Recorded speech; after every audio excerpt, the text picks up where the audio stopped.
എൻ്റെ ഈ പാരമ്പര്യ ചികിത്സയെക്കുറിച്ചിട്ട് എൻ്റെ സുഹൃത്തുക്കളും അല്ലെങ്കിൽ എൻ്റെ ബന്ധുക്കളാണെങ്കിലും മറ്റുള്ള പേഷ്യൻസും ഒക്കെ ചോദിക്കാറുണ്ട്, എന്തുകൊണ്ടാണ് ഇത്ര ചുരുങ്ങിയ ചെലവിൽ ചികിത്സിച്ച് മുന്നോട്ട് പോകുന്നതെന്ന്.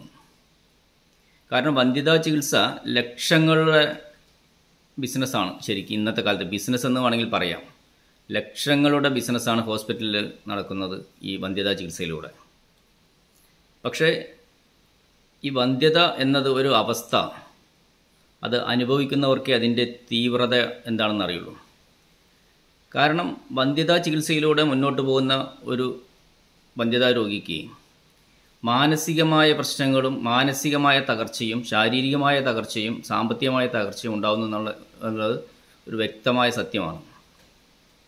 അത്തരം ആളുകളെ ചൂഷണം ചെയ്യാൻ ഉള്ള സ്ഥാപനങ്ങളും നമ്മുടെ കേരളത്തിൽ ധാരാളമുണ്ട്. എല്ലാ സ്ഥാപനങ്ങളും ഞാൻ പറയുന്നില്ല.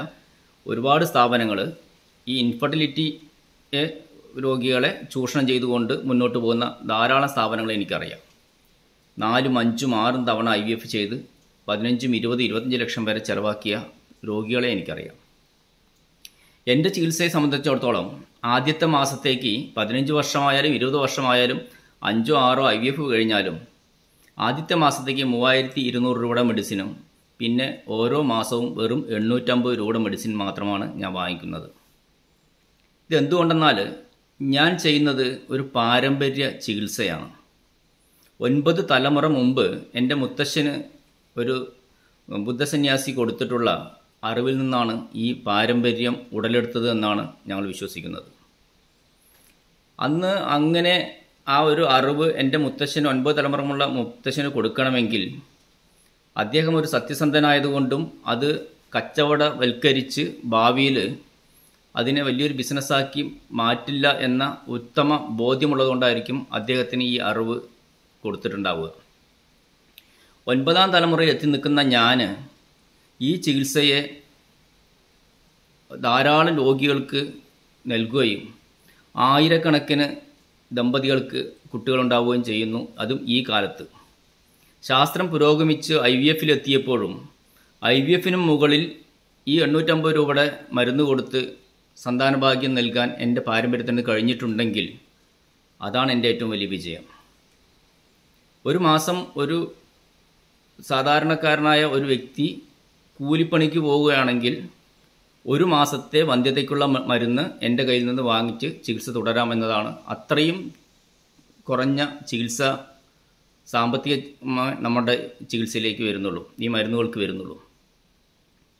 ഒരിക്കലും എൻ്റെ അമ്മയോ അല്ലെങ്കിൽ എൻ്റെ കുടുംബത്തിൽ മറ്റാരോ അല്ലെങ്കിൽ ഭാര്യയോ ഈ മരുന്നിന് എമൗണ്ട് കൂട്ടണമെന്നോ ജനങ്ങളിൽ നിന്ന് കൂടുതൽ പണം എടുക്കണമെന്നോ ഇതുവരെ ഒരു വാക്കും എന്നോട് പറഞ്ഞിട്ടില്ല. എല്ലാവരും മറ്റുള്ളവരാണ് ചോദിക്കുന്നത്, എന്തിനാണ് 850 രൂപയ്ക്ക് ഒരു മാസം ചികിത്സിക്കുന്നത്, അത് 8500 ആണെങ്കിലും ഇത്രയും റിസൾട്ടുള്ള ഒരു ചികിത്സയ്ക്ക് ആവശ്യക്കാരുണ്ടാവുമല്ലോ എന്ന്. അതെല്ലാം ശരിയാണ്.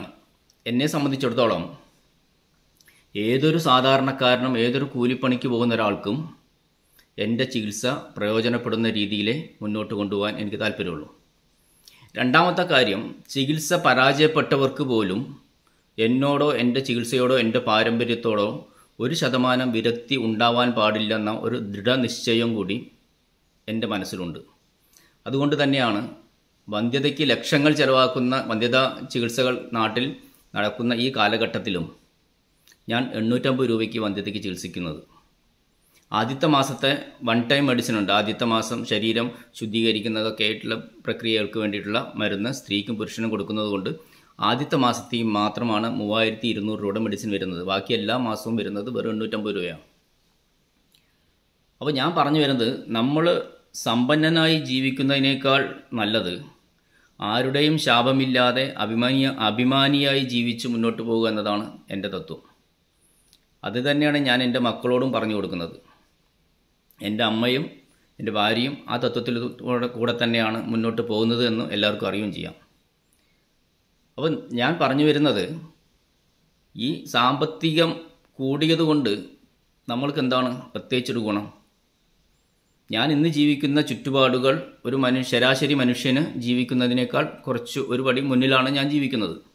നല്ല വീട്, നല്ല വസ്ത്രം, നല്ല ഭക്ഷണം, നല്ല കുടുംബം, നല്ല വാഹനം എല്ലാം ഞാൻ ഉപയോഗിക്കുന്നു.